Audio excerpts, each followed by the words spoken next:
Okay, hello everybody, welcome. So I want to do an interview with some of the members of the American Post Legion just to see kind of your guys' experiences with the military and how it ended up taking you to joining the American Post Legion and doing the service in the community that you guys do currently. So first off, I just wanted to introduce myself. My name is Caleb Welch. Now I want to move to having each of you guys introduce yourselves, give your rank, and also maybe where you served and potentially how long you were serving for. So we'll start off with Regina. I'm Regina Holley, Sergeant from the United States Marine Corps. I served active duty for 9 years, 2 years as a reservist. My career started as in recruit training at Parris Island, South Carolina. That is the only place they train women during that time, though recently that's changed. From Parris Island, South Carolina, I went to Camp Lejeune, North Carolina, to train in my MOS as a mechanic. That is a preventive maintenance mechanic, second echelon. From there, I went to Camp Pendleton, California. From there to Okinawa, Japan. From Japan, back to Camp Lejeune, North Carolina. Then back to Parris Island as a drill instructor. Back to Okinawa, Japan, and I finished at Camp Lejeune, North Carolina for active duty. During Desert Shield, Desert Storm, I was deployed to Saudi Arabia, Port of Al Jabal. Thank you. Good afternoon. My name is Eddie Felton. I was a Senior Chief Hospital Corpsman. I did 26 years in the U.S. Navy, in which I was deployed on numerous deployments in which I made 3 world cruises, which basically means that I've had the opportunity to go into every country in the world, in which I was deployed when we was in Iraq, in which I know that I have quite a bit of experience with all the different places that I've been. Thank you.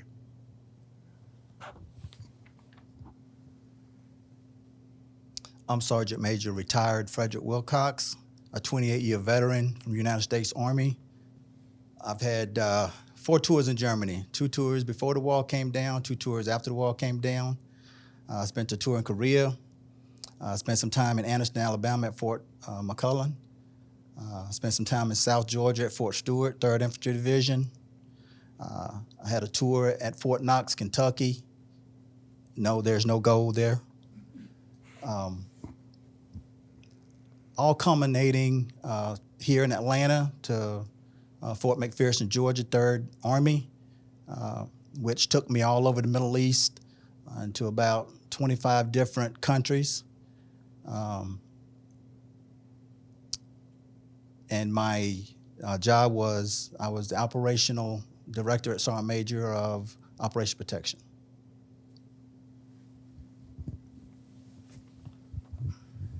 My name is Charles Jackson. Chaplain is my branch. 32 years in the military. Started out as 11 Bravo infantryman right after high school. Was considering being an MP if I stayed in that field. Got out of the military, went to college, and then received a calling to be an Army chaplain while I was going to seminary. And which was quite a switch from being a pastor to being on active duty as an Army chaplain, but I felt like that was my calling because that's my prior experience was working with soldiers, and so that's where my heart was, and that's where I had a calling to be an Army chaplain. Places that first started out at Fort Drum. I was part of activating the 10th Mountain Division. Senator Dole at the time was our keynote speaker, so we brought him in to activate the post.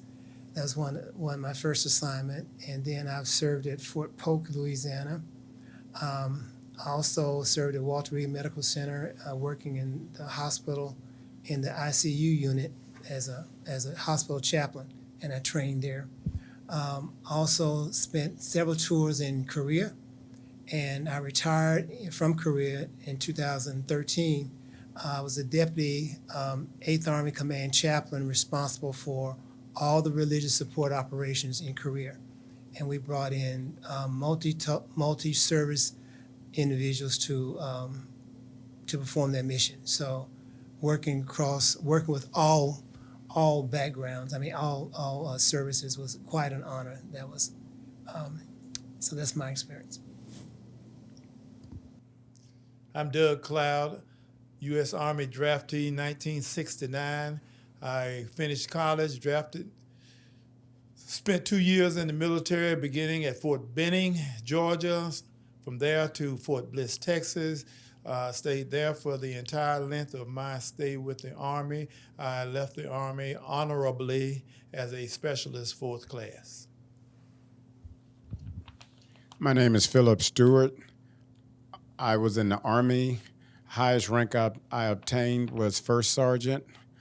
I moved here to Atlanta, Georgia. I was reassigned here to Fort McPherson in 2000.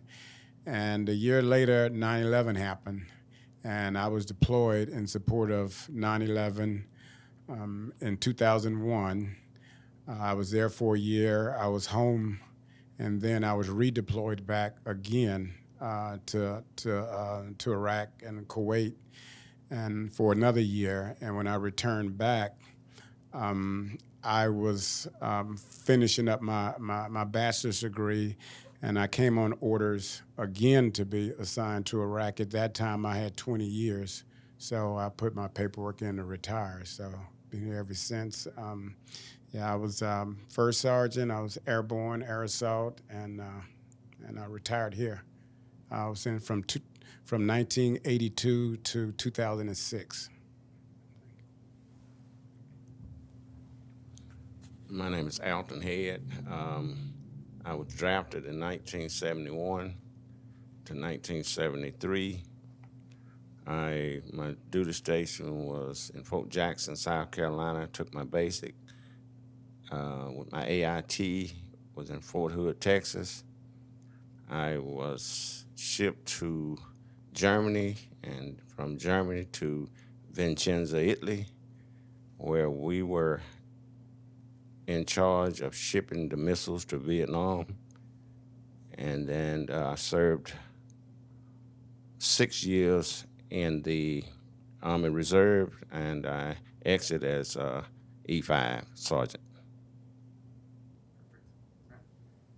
Okay, so now we're going to move on to just some questions concerning everything from just military experience and to the Post Legion and what they do and how the people can get in contact with them. So now we're just going to move on to the questions that you guys have selected to answer. Okay, well, I'll go first. Okay, again, my name is Eddie Felton, in which at the American Legion Post 516, my title is the Special Projects Coordinator for the American Legion Post 516, in which from February the 8th, 2017, we have been doing projects since I've been a member of the American Legion Post. We started out by doing a house in Barnesville, Georgia, which was in February, in which it took us 8 months to basically complete this house from start to finish, in which we did this to help a veteran that was homeless at the time frame. And from that project, we came to Hampton, Georgia, and we did a project there in which basically it took us 6 months to do that project. And from that project, we came to McDonough, and we did a project in McDonough in which we helped the individual that had a problem where he was living in the basement of his home, in which he could not get up to the mainstay as far as the house is concerned. And so we did the project there where the individual was able to exit his home any way that he wanted to see, he seen fit. The next project we also did was a project for a 94-year-old World War II veteran, in which it took us probably, I would say, about 4 months to do this project. And from that point on, we went and we did another project, which we did in McDonough, in which we did some rails and everything for another veteran. From there, we went to Atlanta, in which we had a Korean veteran, in which we worked on steps for him getting in and out of his house because he had failed on numerous occasions. So we took on that responsibility to get that project done.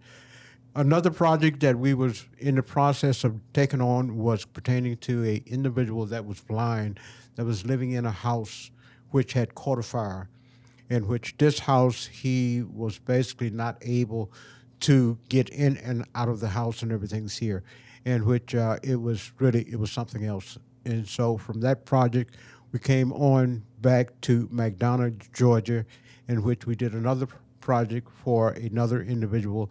And so one of the things that we do at the American Legion Post 516 when it comes to special projects or concerns is that where people will notify the American Legion Post 516, in which further on within this conversation you will find out how to get in contact with the American Legion, but it's where we try and help any veteran that we can if they need any assistance any way that we possibly can. Thank you.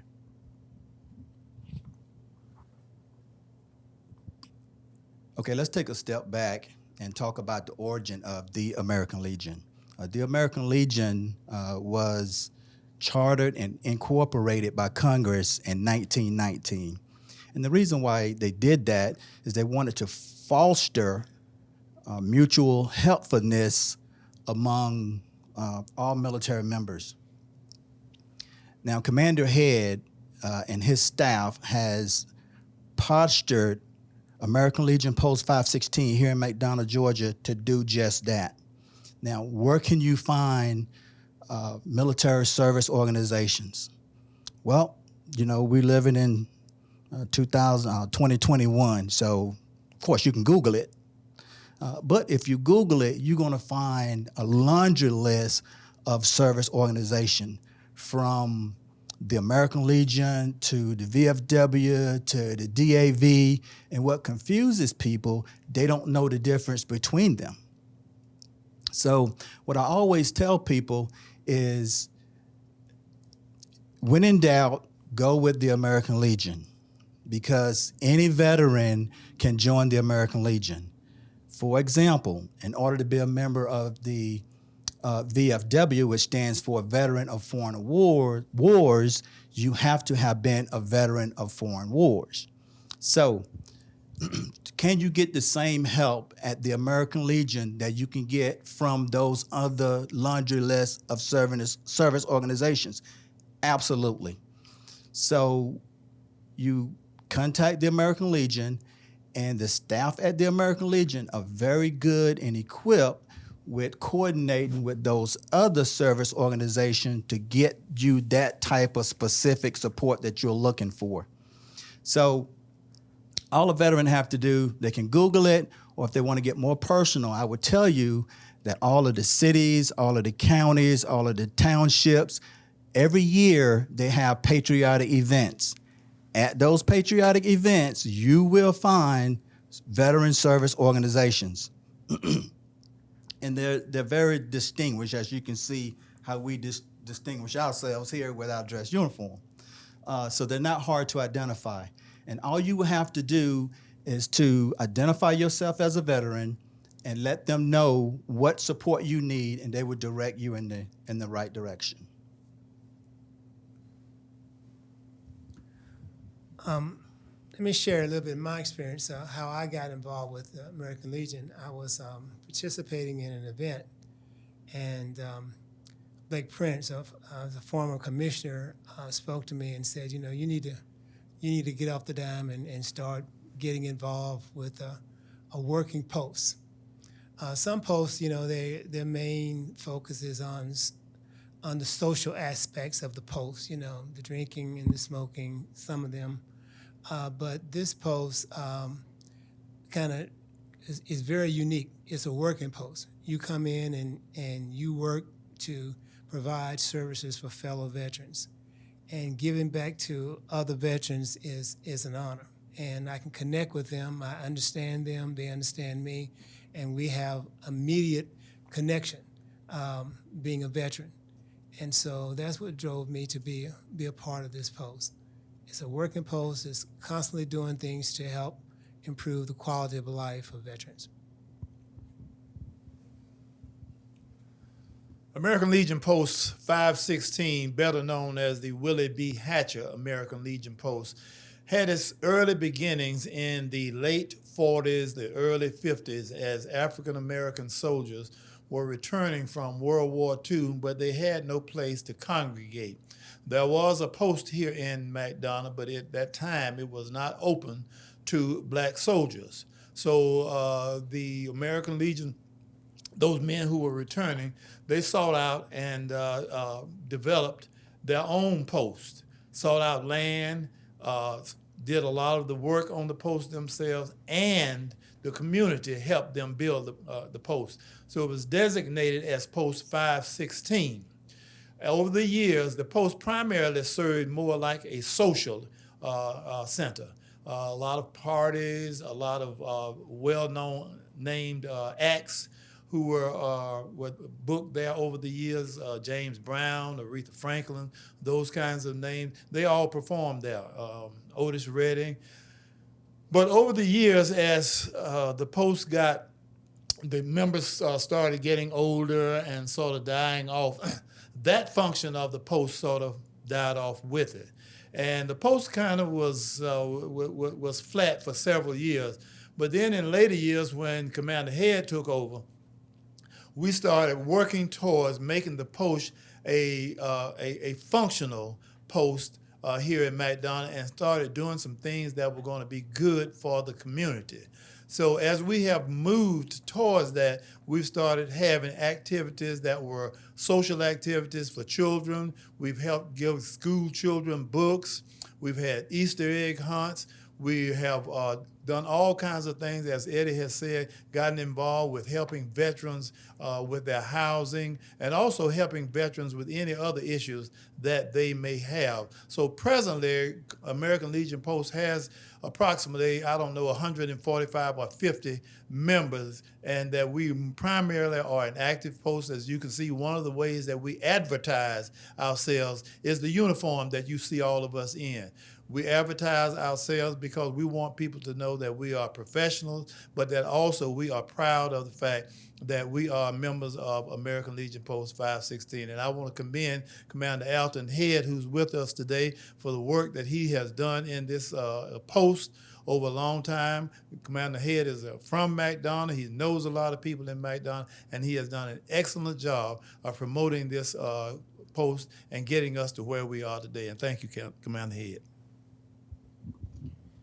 Yeah, I want to step back into my military career and talk about some events that affected my life after I got out. I was assigned in 1990 to Fort Detrick, which is in Frederick, Maryland.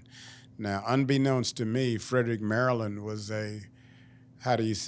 very much active with the Ku Klux Klan and the right wing. It was very open, and I was an active duty soldier being assigned in a reserve unit. So when I got there, the majority of the soldiers and civilians that worked there were local people, and I was an operations NCO, which is a higher rank, and I was a platoon sergeant. And what I found out is that I was a platoon sergeant, which means that I had several soldiers under me.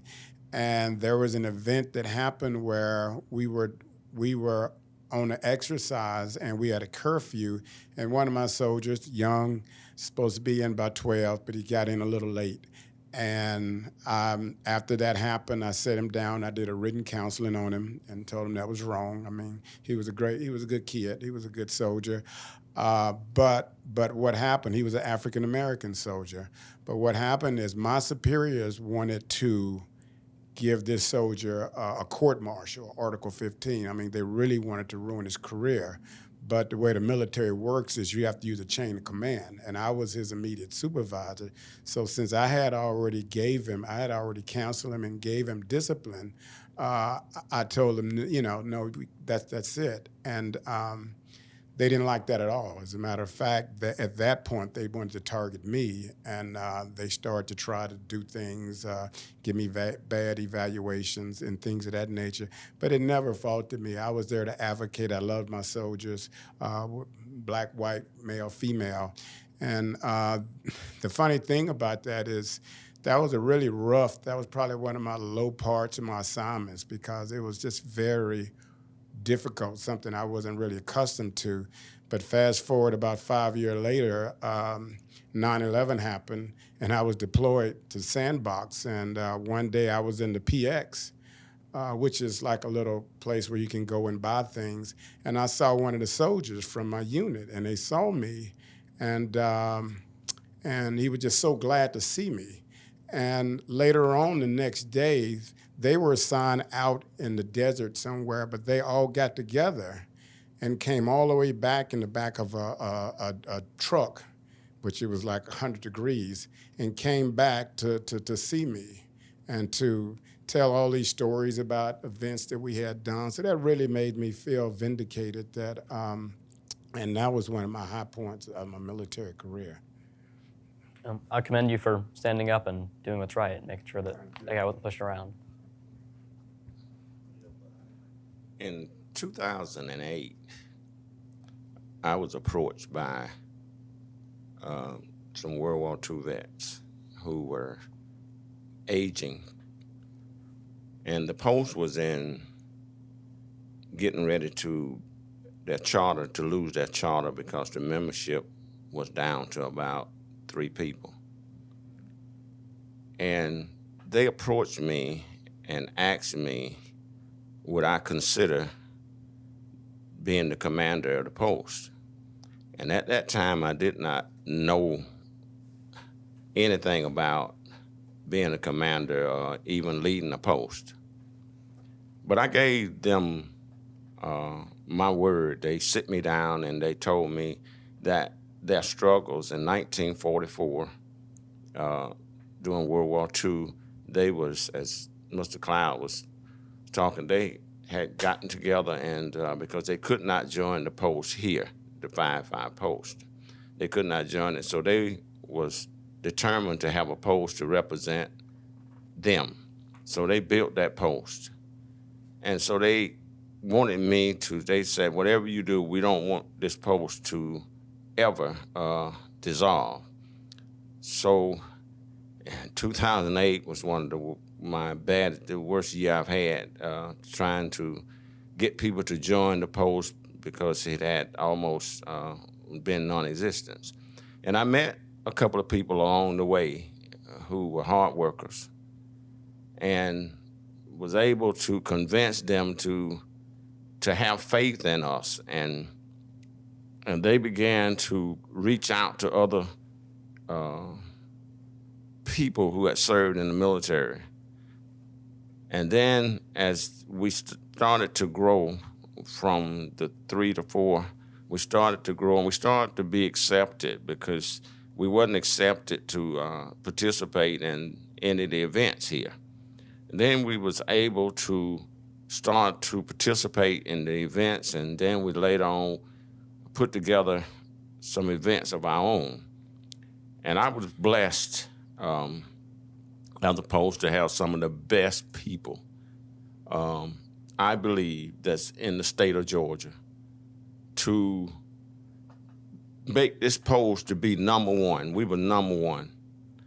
And now we are known all over the state for the things that we do in this community and serving the people here. So I am honored today to just have such a great staff in the American Legion.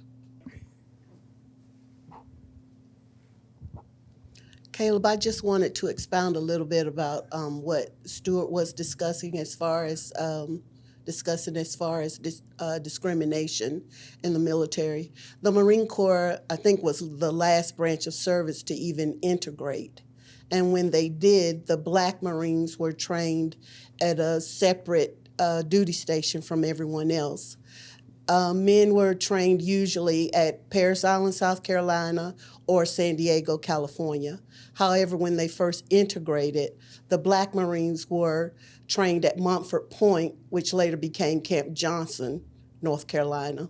So, of course, during the time that I went in, women coming into the Marine Corps was still a really big deal for the military. So in that instance, I had to deal with discrimination as far as being a woman and being Black on top of that. So I can't say I always had someone stand up for me. You have to learn to stand up for yourself. And when you do, you get more respect out of people. So my goal was to be there, not just as a woman in the military, but to make sure that my fellow Marines knew that I was there as a fellow Marine who would have their back in every aspect. When I first went in, women were not even required to qualify with the M16 weapon during that time. However, anytime there were open quotas that they could not fill, I would volunteer to take those quotas. So even before women were required to qualify with the M16, I was already doing it. And that helped to enhance my usefulness as far as on the drill field, because if we weren't qualifying with the weapons at the time, how could we drill with them? So when the women started to drill with them in boot camp and things like that, I was already prepared. That is truly incredible. Let's go ahead. We don't want to beat this horse, but let's keep it right here on discrimination. Thank you. We don't want to beat this horse, but let's keep it right here on discrimination. Now, we know that the military is a reflection of society, which means that people that join the military from all corners of the United States, the Philippines, the Hawaii, Alaska, Caribbeans. So it's cosmic. We're all in one pot. Now, I will put a umbrella over it and say after 9/11, which fostered a lot of patriotism, the color purple came up as a label to identify a color. So we wasn't white, we wasn't black, we wasn't red, we wasn't yellow. We all were purple because we all was striving towards a common goal. That is what brings people together. If people have a common goal, it brings them together. Now, is there still discrimination in the military? Absolutely. And I always tell my subordinates, you have to understand the environment in which you're operating in. You have to understand that environment. You have to have a good grasp of that environment. So veteran organizations, is there discrimination in veteran organizations? Absolutely. And you could kind of tell where a community going by looking at their organizations. If you look at their organizations, you're going to get a sneak peek on where they are socially. Now, I would tell you that where I got a great lesson. Now, when you're out there on a unit, yeah, you got folks from Washington, you got folks from Miami, you got folks from Vegas, Georgia, Ohio. But when you're out there for those 2 or 3 years as a drill instructor, which we were, you're getting a company, which is about 200 folks that are from all over the United States, and you're getting them every 7 weeks. You see a lot of different people in a short period of time, and you're intimate with them. What I mean by that is you with them from 4 o'clock in the morning to 9 o'clock at night. So you get to know these people. And after you do that for about the first year, you notice that there's a redundancy. The same thing happened over and over and over. There are certain tendencies that mindset that you got to get these people out of quick, because it has no place where we were, because it didn't foster anything to help us obtain our common goal. Okay, I'm gonna leave it there. So actually, before we move on from that, I wanted to. So would you say that when discrimination did come up, and if there were people who just were acting in improper ways based on race prejudice or stuff like that, that the military was a force that could often help reform them or Okay. help them grow out of that bias? I understand the question. The military, first of all, the military have a chain of command. And you get beat in the head if you go outside that chain of command, because they beat that drum all the time. Chain of command, chain of command, chain of command. However, the military understand that chain of command could be corrupt also. So they do have advisors in every unit. You have equal opportunity advisors that soldiers or sailors or Marine Corps can go to those individuals and launch a complaint. You also have the Inspector General office that you can launch a complaint in. And, you know, the Army, the military is a proud organization. So when you launch that complaint, you better hold on and get ready for the ride, because you're getting ready to take a ride. Okay. I'm going to leave it there. That's for anything. With that, staying on that same subject, what I would like to basically say is that I joined the military when Vietnam basically was winding up. I joined in 1970. And one of the things that I will say when it comes to veterans are concerned, the veterans that served during the Vietnam War and during the Vietnam era, they never got their just dues.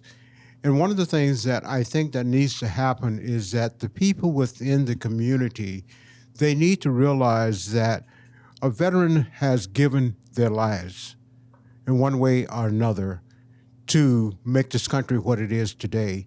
And I think that we need to realize that we need to try and give back, not only on November the 11th, when people come up and say, thank you for your service. Do they really mean what they're saying when they say thank you for your service?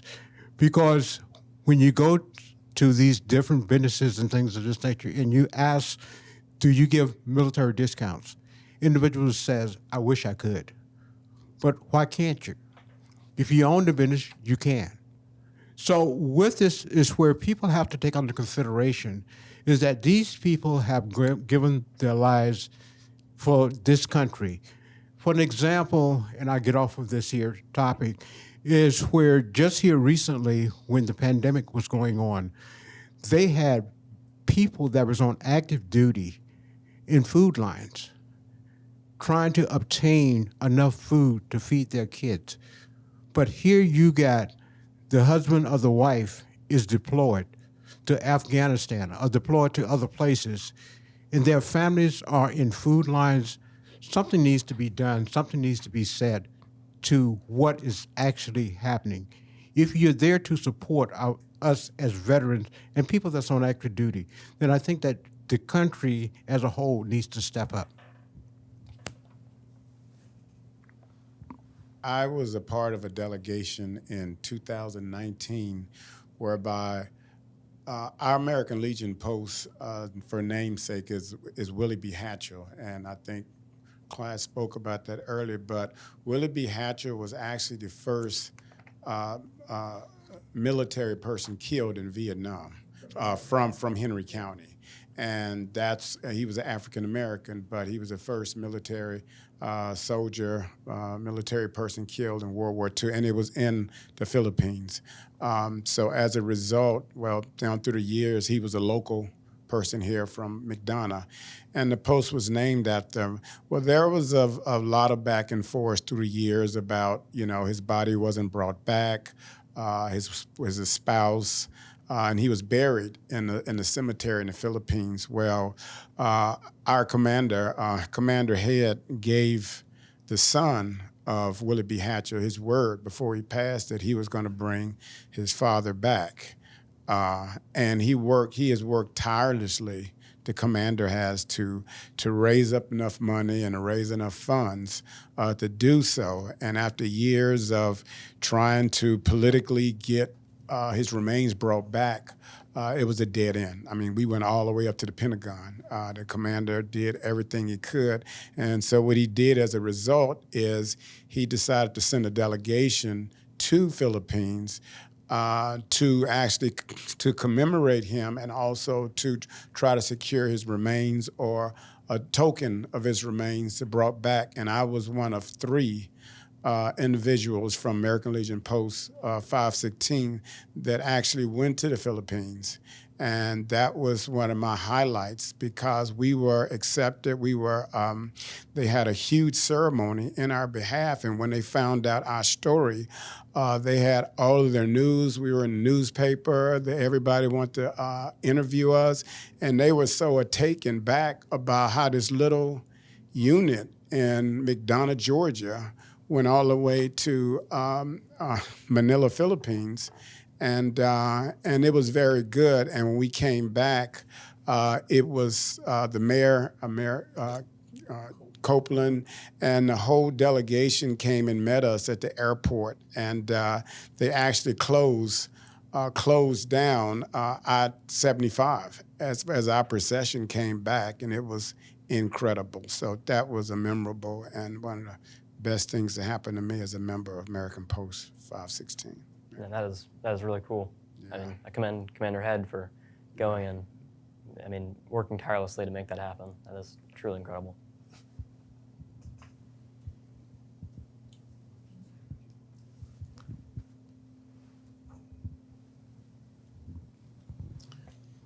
I just wanted to reflect back for a moment as far as favorite duty stations or experiences. And that was my experience as a drill instructor in the Marine Corps, because you get to shape and mold these people for their military duty, more or less shaping them into today's patriots, hopefully. We know that we have military people who are involved in some of the uprisings and things like that that have happened recently.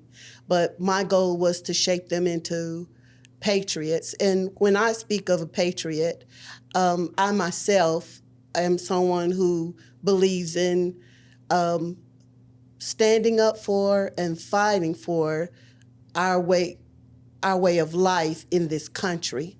And that means our civil rights, our human rights, I still believe in defending this country against all enemies, foreign and domestic. And I think that would be echoed throughout this room. But we are still patriots. Even though we're not on active duty, we are patriots for this country. I'll close with this, and I truly mean this. Each and every element of the military have a leader. That leader is the one most important element of that unit. And we are blessed and lucky to have the best American Legion Post commander in the nation. And that commander name is Commander Alton Head. Amen. Sir, take your bow.